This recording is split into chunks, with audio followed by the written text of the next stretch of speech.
Welcome, dear children, to our channel. This is a channel dedicated to you.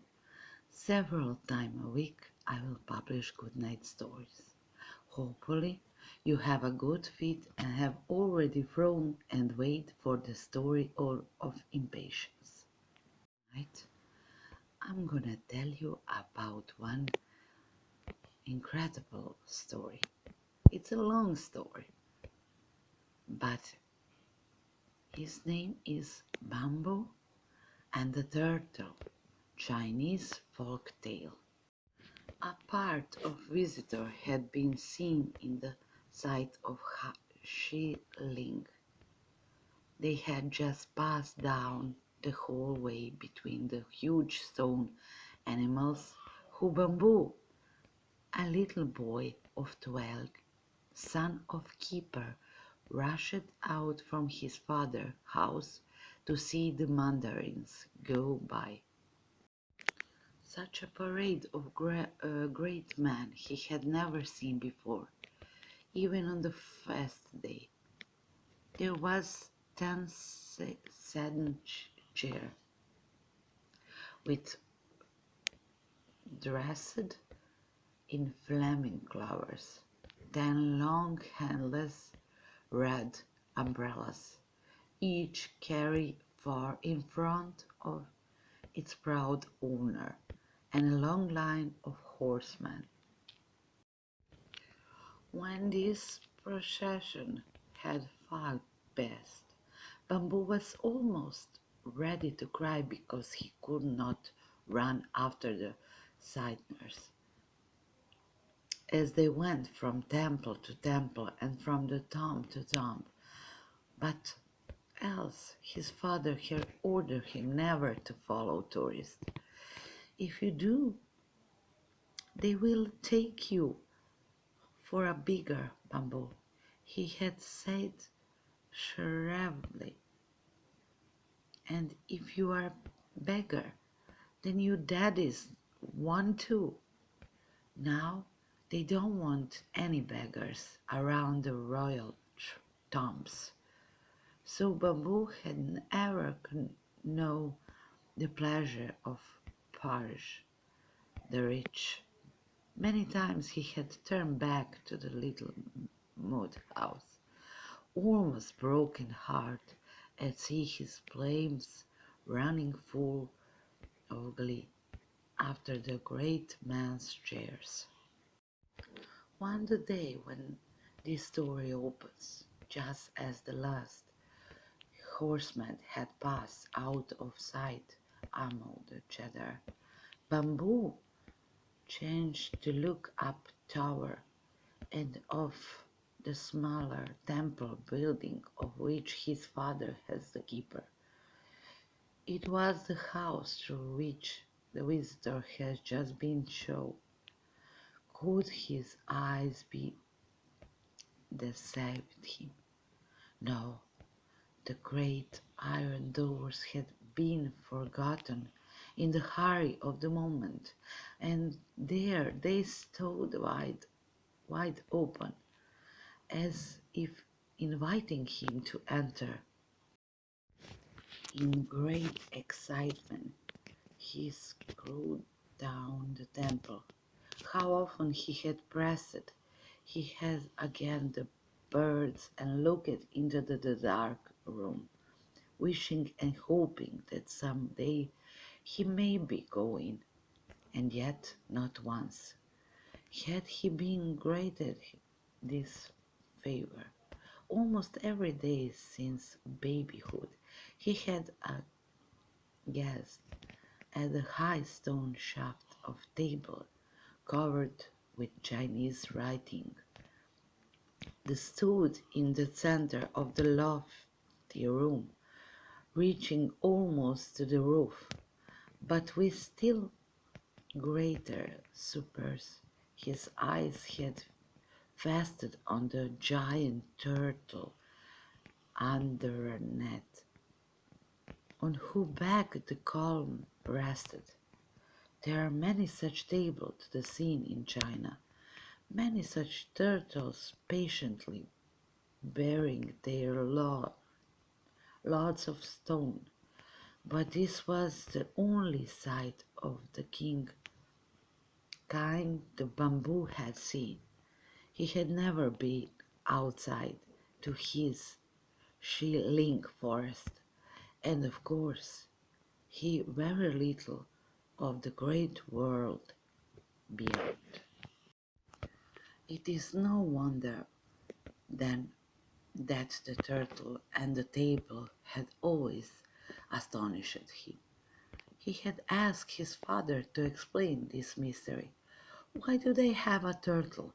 Why not a lion or an elephant? For he had seen stone figures of these animals in the park, and had truly them much better able than his friend, the turtle, to carry loads on their back. Why, it is just the custom. His father has replied the answer. Always give them bamboo ask a question. Just the custom. The boy had tried to imagine, imagine it all for himself, but he had never been quite sure that he was right. And now, joy of all joys, he was about to enter the very turtle room itself. Surely, once inside, he couldn't find answer to the puzzle of his childhood. Breathless, he dashed through the doorway, fearing every minute that someone would notice to open gates and close them before he could enter. Just in front of the giant turtle, he fell in a little heap on the floor, which was covered inch deep with dust. His face was stragged, his clothes were a sight to behold. But Bamboo cared nothing for such turtles. He lay there for a few moments, not daring to move, then heard a noises outside. He crawled under the ugly stone beast and crouched in the near hiding place, as still as a mouse. There, there, said a deep voice. See what you are doing, stirring up such a dust. Why you still stranger me if you are not careful? It was the turtle speaking, and yet Bamboo's father had often told him that it was not alive. The boy lay trembling for a minute, too much frightened to get up and run. No use in shaking so, my lad, the voice continued, a little more kindly. I suppose all boys are alike, good for nothing but kicking up and dust.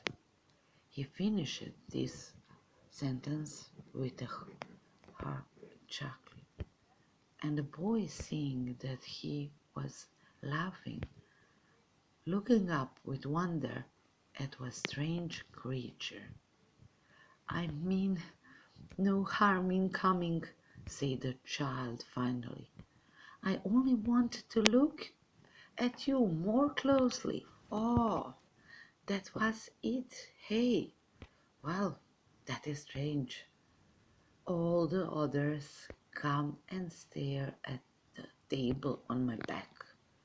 Sometimes they read aloud the nonsense written there about that emperors and their titles, but they never so much as look at me whose father was one of the great four who made the world.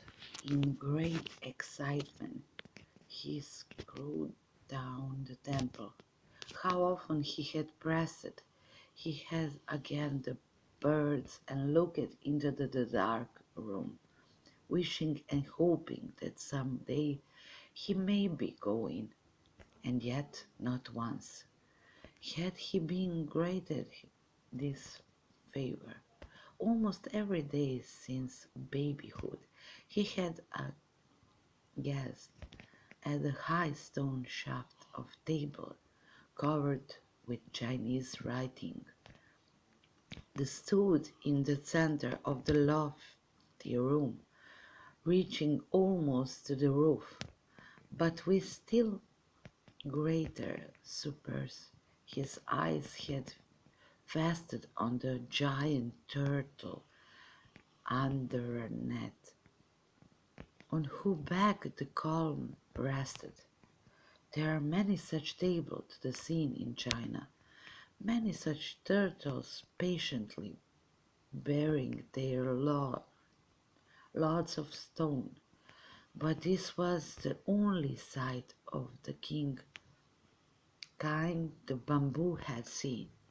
He had never been outside to his shilling forest, and of course he very little of the great world beyond.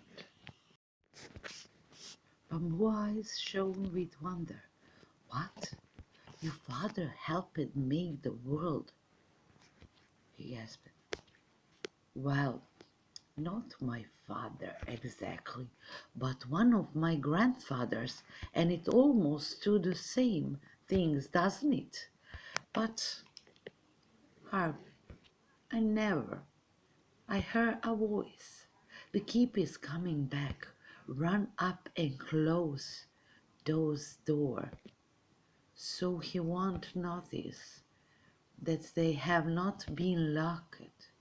Then you may hide in the corner that until he has passed. I have something more to tell you. Bamboo did as he was told. It took all his strength to swing the heavy doors into place. He felt very important to think that he was doing something for the grandson of a maker of the world, and it would have broken his heart if this visit had been ended just as it was beginning. Sure enough, his father and the other keepers passed on, never dreaming that the heavy lock were not fastened as usually. They were talking about the great mean man who had just gone. They seemed very happy and very jingling some coins in their hands.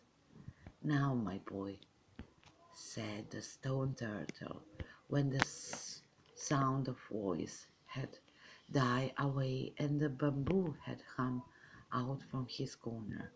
Maybe you think I'm proud of my job, where I've been holding up this jug for 100 years. I who am fond of travel, during all the time, night and day, I have been trying to think of some way to give up my position. Perhaps it's humble, but you may well imagine it's not very pleasant. I should think you will have the baggage. Went to the bamboo timidly. Backache. Well, I think so. Back, neck, legs, eyes, everything. I have is itching for freedom. But you see, even if I had kitched up my heels and worn down this monument, I had no way of getting through those iron bars. And he nodded toward the gate. Yes, I understand, agreed Bamboo, beginning to tell a story for this old friend. But now that you are there, I have a plan, and a good one it is. Two, I think. The watchmen have forgotten to lock the gates. What is to prevent my getting my freedom this very night? You open the gate, I walk out, and no one the wise. But my father will lose his head if they find that he has failed to his duty and you have escaped. Oh, no, no, not at all.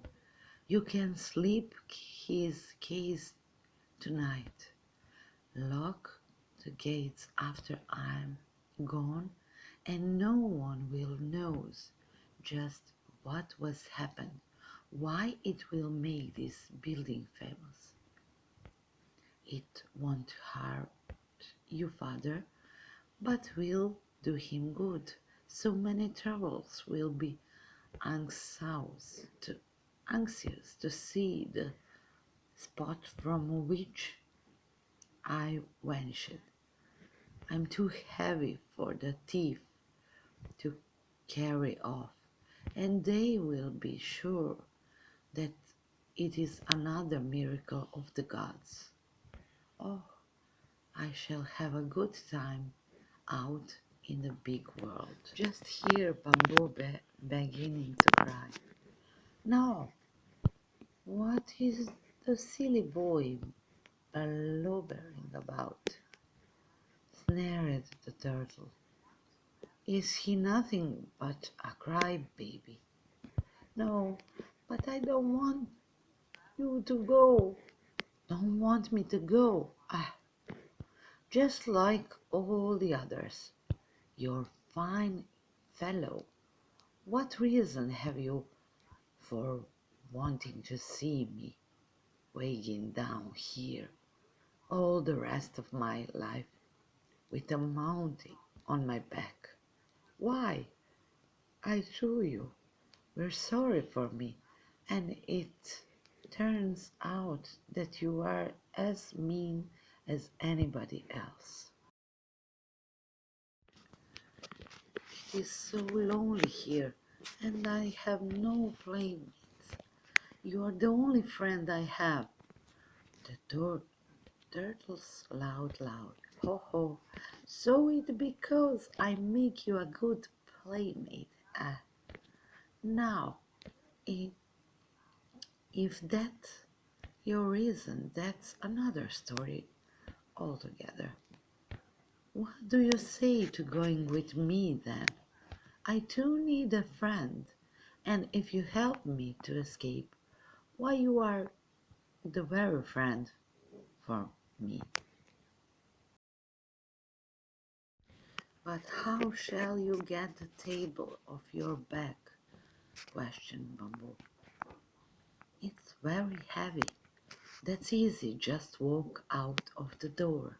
The table is too tall to go through. It will slide off and sit on the floor instead of my shelf. Bamboo will reach the light at the through of going on with journey with the turtle, promised to obey the others' commands. After supper, when all were asleep in the little house of the keeper, he slept from his bed, took down the heavy key from its bag, and ran pell-mell to the temple. Well, you did forget me, did you?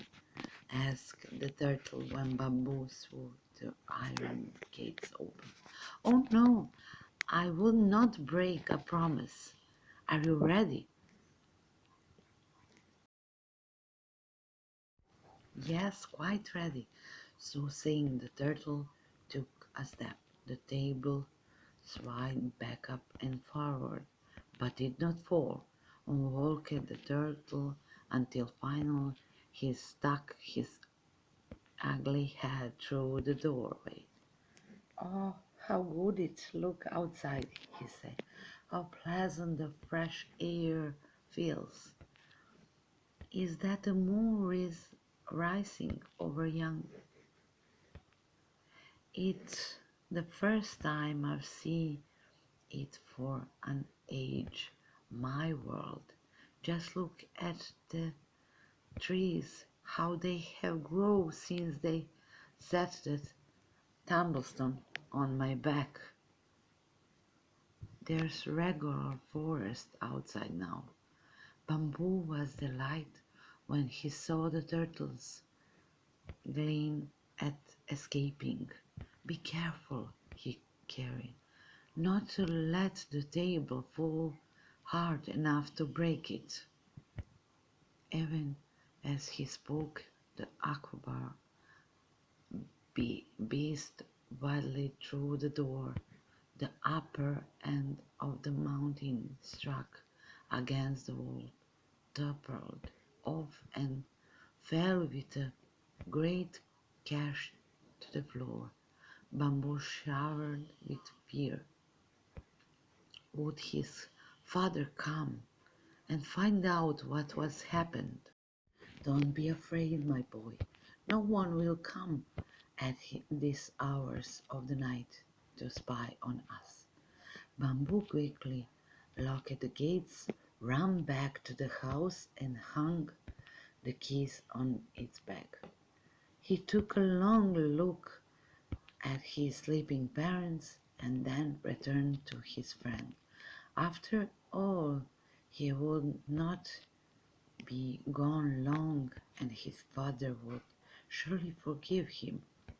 Soon the comrades were walking down the broad road very slowly, for the turtle is not swift of foot and bamboo legs were none too long.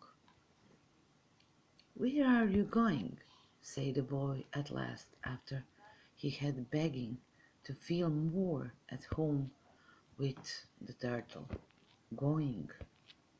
Where should you think? I would want to go after my century imprisoned.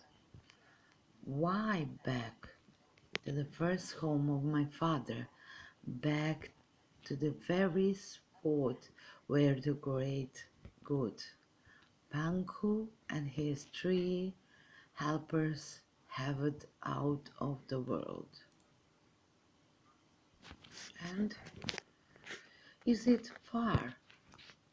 faltered the boy, beginning to feel just the least bit tired. "At this rate, yes, but bless my life, you didn't think we could travel all the way at this snail's pace, I hope. Jump on my back and I'll show you how to go before morning. We shall be at the end of the world, or rather the beginning." "Where is the beginning of the world?" asked Bamboo. "I have never studied geography." "We must cross China, then Tibet, and at last in the mountain just beyond we shall reach the spot which Panko made the center of his labor." At the moment Bamboo felt himself being lifted from the ground. At first he would slip off the turtles round her shell, and he cried out in fright. "Never fear," said his friend. "Only sit quietly and there will be no danger." They had now risen far in through the air, and Bamboo could look down over the great forest of Shilling, all bathed in moonlight. There were the broad with road leading up the royal tombs, The beautiful Thames, the building there, oxen and sheep were preparing for sleeping, the lofty towers and the high tree-covered hills under which the emperors were border. Until that night Bamboo had known the size of this royal graveyard. Could it be that the turtle would carry him behind the forest?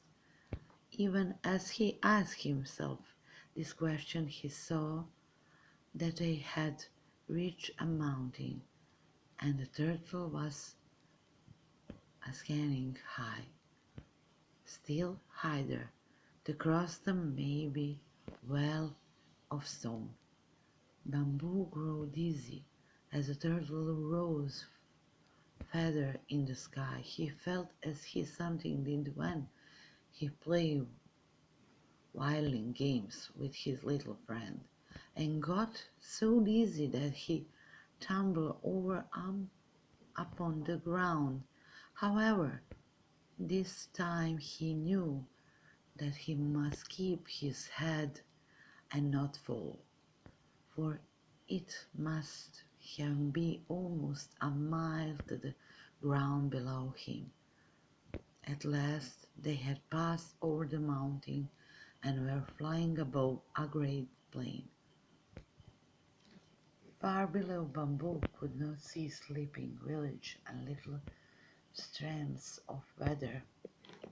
They looked silver in the moonlight. Now, directly beneath them was a city.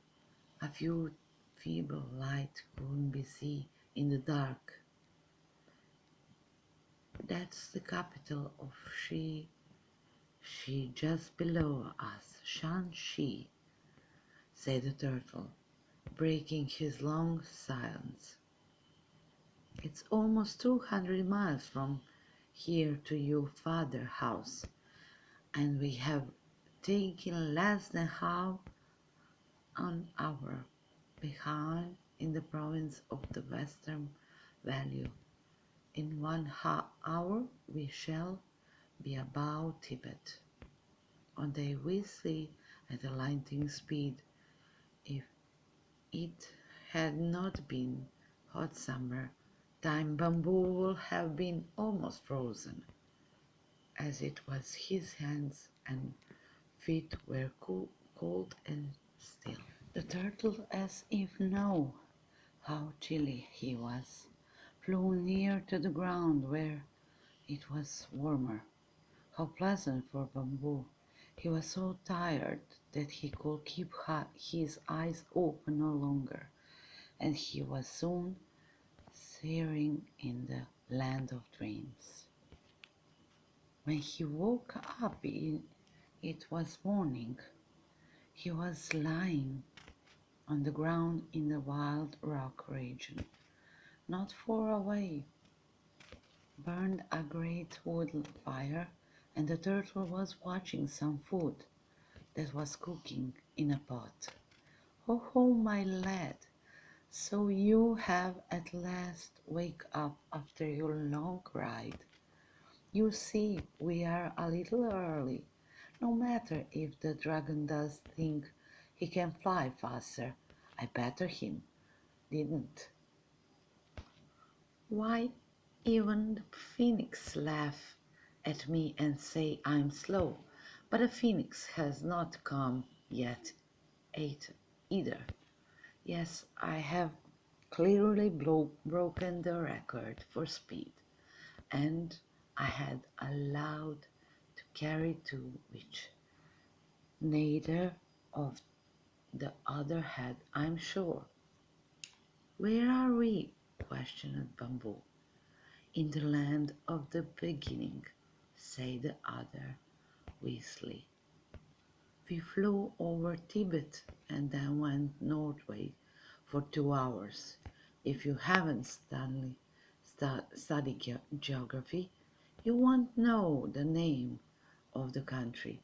But here we are, and that is enough, isn't enough for anyone. And today is the early fast day in honor of making of the world. It was very for furniture for me that the gates were left open yesterday. I'm afraid my old friends, the dragon and the phoenix, have almost forgotten what I look like. It is so long since they saw me. Lucky beasts, they are not to be lauded down under an emperor's table. Hello, I hear the dragon coming up. If I'm not mistaken. Yes, yes, he is. How glad I'm to see him. Bamboo heard a great noise, like the whir of enormous wings, and then, looking up, saw a huge dragon just in front of him. He knew it was a dragon from the pictures he had seen and the carvings in the temples. The dragon and turtle had no sooner greet each other, but very happy at the meeting.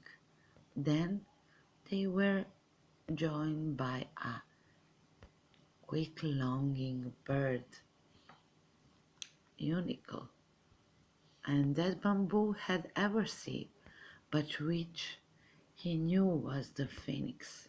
The phoenix looked someone like wild snow swan, but it had the neck of a snake, the tail of a fish, and the stripes of a dragon. Its feathers were of 5 colors.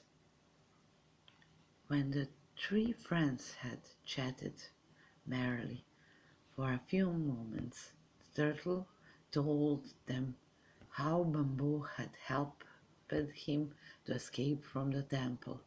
"Oh, clever boy," said the dragon, patting Bamboo gently on the back. "Yes, yes, a clever boy, indeed," tell the phoenix. "Ah," sighed the turtle, "if any the good god Panku were here, shouldn't we be happy? But I hear he will never come on this meeting place. No doubt he is off in some distant spot, cutting out another world. If I could not only see him once more, I feel that I should die in peace." "Just listen," louder dragon, "as if one of us could die. Why you're that like a mere mortal?" All day long the three friends chatted fasted, and had a good time looking round at the place where they had lived so happily when Panko had been cutting out of the world. They were good to Bamboo also, and showed him many wonderful things of which he had never dreamed. "You are not half so mean looking and so fierce as they paint you on the flag," said Bamboo in a friendly voice to the dragon, just as they were about to separate. To three friends loudly, heartily, "Oh, no, no, he is very decent, even if he is covered with fish scales," joked Phoenix. Just before they bade each other goodbye, the Phoenix gave Bamboo a long scarlet tail feather from a keepsake, and Dragon gave him a large skull which turned to gold as soon as the boy took it into his hand. Come, come, we must hurry, said the turtle. I'm afraid your father will think you are lost. So Bamboo, after having spent the happiest day of his life, mounted the turtle back, and they rose once more above the clouds. Back they flew even faster than they had come.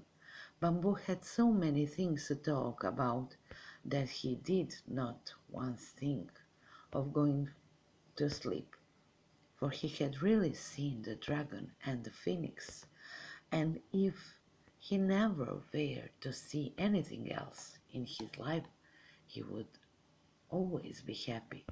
Suddenly, the turtle stopped short in his swift flight, and Bamboo left himself sleeping. Too late, he screaming for help. Too late, he tried to save himself. Down, down from that dizzy height he tumbled, turning twin, thinking of the awful death that was surely coming. Switch he shot through the trees, stopped trying vain to clutch the friendly branches. Then, with a loud scream, he struck the ground, and his long journey was ended. Ah, sighed the turtle, if only the good God Punk were here. Come out from under that turtle, boy. What are you doing inside the temple in the dirt? Don't you know this is not purple place for you? Bamboo rubbed his eyes, through only half awake.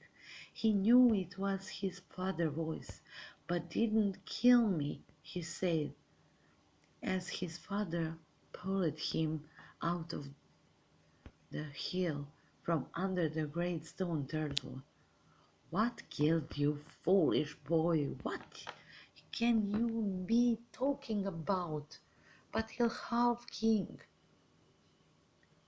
You, if you don't hurry out of this and come to your supper. Really, I believe you are getting too lazy to eat. The idea of sleeping the whole afternoon under that turtle's belly.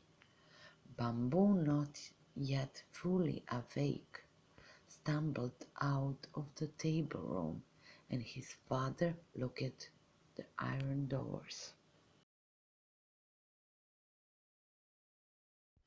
Now you're dreaming and sleeping like Bamboo and thinking about this story.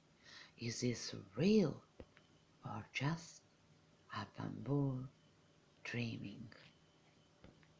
Thank you for listening Story for Good Night. If you like this video, make sure you like it and subscribe to our channel. If you have any special desire to read your favorite story, write me under the video or to my mail address. See the description of the video.